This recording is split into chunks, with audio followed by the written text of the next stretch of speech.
Halo, nama saya Helmi Rizwan dan nomor matriks MS 2501 32939. Halo, nama saya Enrico Kabing, nomor plat matriks RSUN 2500016. Salam sejahtera kami ucapkan. Pada kesempatan kali ini kami akan membincangkan yaitu satu isu, yaitu isu pencemaran. Tapi terlebih dahulu kami akan memperkenalkan diri kami. Nama saya Indigo Dan Kabing. saya Helmi Rizwan.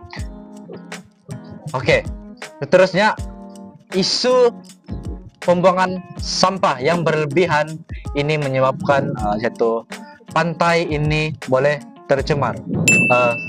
Bagi pendapat saya, apa yang saya lihat semasa saya hendak mengkaji di kawasan ini, saya melihat begitu banyak sampah, jenis-jenis sampah yang terbuang di kawasan ini seperti botol sampah, botol plastik, botol makanan, dan juga sisa-sisa bag plastik yang dibuang di tempat ini. Oke, seterusnya saya memberi persoalan tentang Rio. Oke. Apakah etika pengunjung ataupun pendatang yang ketika mereka ingin datang ke tempat ini? Oke, jadi terima kasih. Pada pandangan saya tentang pandangan etika pengunjung di sini, salah satu ya mereka tidak bertanggung jawab lah.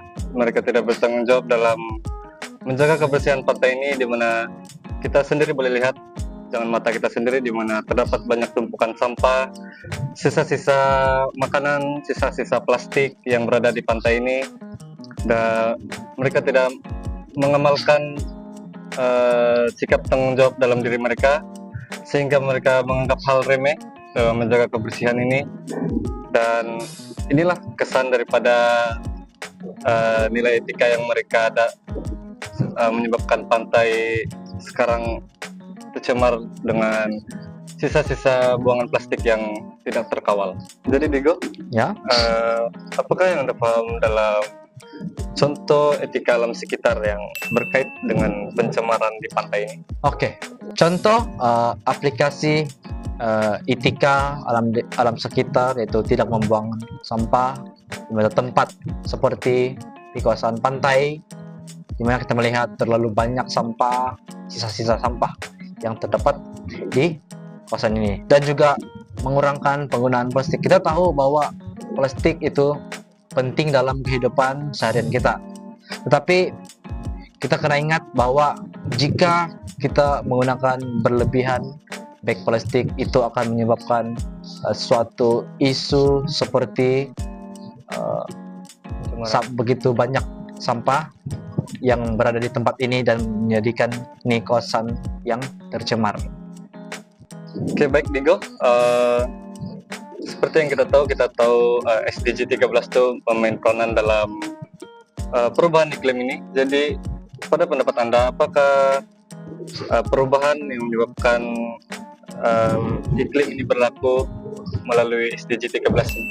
Oke, kalau dibicarakan tentang kaitan SDG 13 dengan pembuangan sampah di tempat ini, sampah plastik yang tidak terkelola dengan baik bisa boleh membuatkan menjadi plastik itu akan terurai dan menjadi satu mikroplastik yang juga berkontribusi pada polusi dan boleh mempengaruhi proses alami di lautan. Kami berbincang mengenai pencemaran pantai ini. Kami mulai mempunyai refleksi tersendiri, di mana bagi pendapat saya, sebagai pengunjung yang datang ke pantai ini, mereka haruslah mempunyai nilai rasional lah dalam diri mereka, di mana nilai ini memberi kesadaran kepada mereka jika mereka tahu hal ini memberi kesan yang sangat buruk kepada pantai. Jadi mereka harus mengambil tindakan untuk mengurangkan lagi pencemaran ini berlaku, dan mengurangkan lagi penggunaan bahan plastik, membuang sampah dan sebagainya. Jadi bagi pendapat saya, pantai ini akan berada dalam keadaan yang bersih dan boleh dikunjungi oleh pelancong dan orang-orang di sekitar ini. Jadi bagaimana dengan pendapat Digo? Refleksi saya, kita masyarakat haruslah mempunyai sikap tanggung jawab, dimana ketika kita hendak datang ke tempat ini, apabila kita membawa bag plastik ataupun makanan plastik di kawasan ini, kita haruslah membawa plastik itu dan membuang ke satu tempat dulu, dimana tong sampah berada, dan jangan membiarkan sampah kita berada di satu tempat, karena apabila sampah itu dibiarkan begitu, itu akan menyebabkan pencemaran yang berlaku dan kita dapat lihatlah di kawasan ini begitu banyak sampah yang ada di tempat ini dan menyebabkan pencemaran pantai ini berlaku. Bagi pendapat saya sendiri, jika semua masyarakat di tempat ini itu mempunyai sikap tanggung jawab, kita pasti bersama-sama dapat mengelakkan pencemaran pantai ini berlaku. Sampai di sini saja perbincangan kami mengenai pencemaran pantai. Saya Indigo Kabing. Dan saya Helmi Edrio Rizwan. Sampai bertemu kembali. Menurut Dr. Yasmin Rashid, yaitu jawatan pengasas NGO Ecosnight Activity Kelestarian dan juga pensiaran, beliau aktif dalam mempromosikan pengurangan plastik sekali guna sebagai sebagian daripada tindakan iklim. Beliau juga pernah memberi ceramah di Sunway University, di mana beliau pernah mengatakan pencemaran plastik bukan sekadar masalah sisa, ia juga menyumbang kepada krisis iklim.